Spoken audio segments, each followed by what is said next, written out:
When the Legends Died, Chapter 34. Before Tom's ride in the first go-round at Wolf Point, the announcer said, "The next man out is just back in business after a month out with an assortment of broken bones. A bronc put him in the hospital, and could be he's out for revenge. Anyway, here he comes, out on chute number 2, on high tension, Tom Black." The crowd applauded as High Tension came lunging out. 3 jumps and Tom was dizzy with the streaking pain. Every jolt drove the pain deeper, but he fought it down with raking spurs. He made a hard driving ride all the way, then stumbled back to the chutes, rested 10 minutes, and went to his hotel room. The throbbing arm and the pains that racked his ribs kept him awake most of the night, but the next day he made the most punishing ride the Wolf Point crowd had ever seen. He spent another sleepless night and went to the arena for the finals, dizzy and bleary-eyed, queasy and stumbling with weariness. But he steeled himself, saddled his horse, grimly waited out the riders ahead of him. Then he eased into the saddle, measured his rein, set his spurs, and watched for the signal. The announcer bellowed, "Well, folks, this is it. I said before the first go-round that the next man might be riding for revenge. I didn't tell you that the horse that put him in the hospital a month ago had to kill itself to do it. But it did. You've seen him make 2 all-out rides, and now he's set for his final. Is he still out for blood? My guess is yes. So here he comes, the old devil killer himself, out of chute number 4 on Red Devil, Tom Black." The crowd roared. The chute gate swung open, and the big bay called Red Devil lunged out, fighting. Tom was swaying in the saddle as they left the chute, but he summoned strength from somewhere as he drove Red Devil like a fiend. It was an even more brutal ride than the one the day before. Tom demanded the worst the horse could give, got it, took it, and demanded more. The horse was in a bawling frenzy and snorting bloody foam when the horn blew, and Tom was so spent that he could scarcely pivot out of the saddle and off the pickup man's horse. He stumbled and went to his knees twice on the way back to the chutes. The crowd was in a turmoil of applause.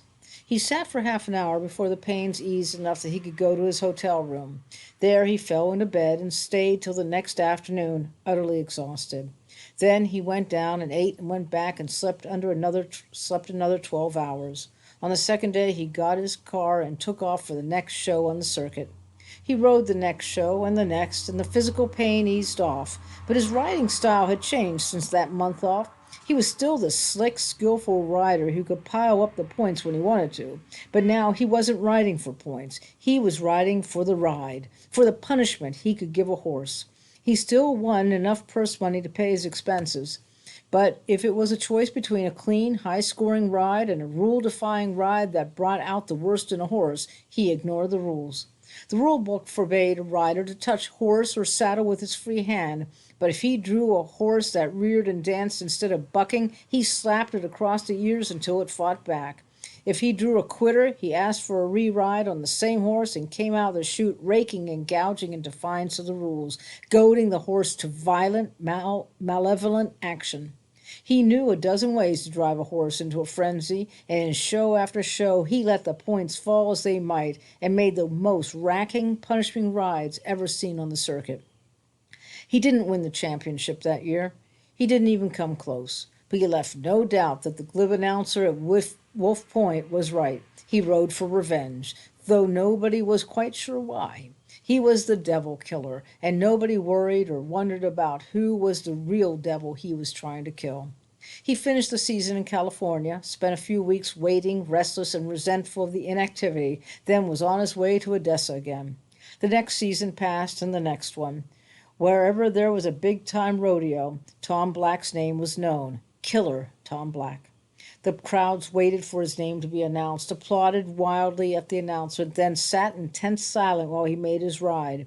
They cheered some riders in the arena, and now and then they booed a rider. But they neither cheered nor booed Tom Black when he was fighting it out with the bronc there in the arena.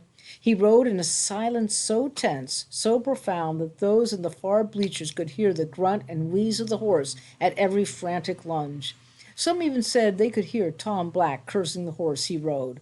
But that wasn't true. Tom Black rode in a tight-lipped silence, even more quietly venomous in the saddle than he was on foot. And he was known as a hostile, silent man at the chutes, on the street, and in hotel lobbies. He had no friends, wanted none, needed none. He lived for only one thing, the violence of his rides in the arena, and the crowd sensed it. They sat silent when he rode because they were awed and morbidly fascinated. Tom Black was more than a rider. He was a kind of elemental force, a primitive scourge and a raw challenge that summoned diabolic violence from every horse he rode. Tom Black didn't always master the horse, but that too was an element in the fascination. His losses were as viciously spectacular as his brutal winning rides. In Calgary one season, he was not only thrown but stomped by a horse and carried unconscious from the arena. A week later, he was riding again, stuck together with tape, catgut, and bandages, as other riders said. In Denver, 2 years later, a horse crashed into an arena barrier with him and broke his right leg again. But he was back in action with a steel brace on his leg a month later. His worst accident was the one at Nampa, when his horse lunged over a pickup man's mount just as the horn blew. In the melee of the men and horses, one horse broke a leg and had to be destroyed, and Tom's left shoulder was smashed by a flailing hoof. The shoulder healed so stiff he couldn't trust the rein in his left hand, but even before it had healed, he was riding again, an unorthodox right-handed rider. The combination of the forced change in style and the wrenching pain in his left shoulder made him awkward and off balance for almost 2 months. In anger at himself and to ease the pain, he began drinking. But the liquor slowed his reflexes as well as dulling the pain, and it made him more moody and truculent than ever. After half a dozen brawls in which the worst he got was a broken nose, he got into a Chicago saloon fight that sent him to the hospital with a concussion from a blow and with a bottle and a knife slashed across his shoulders that required 37 stitches. After that, he recalled Red Dillon's advice of long ago: take it out on a horse when you've got a chance to win. He stopped drinking, became more of a recluse than ever, and rode with cold and ruthless fury.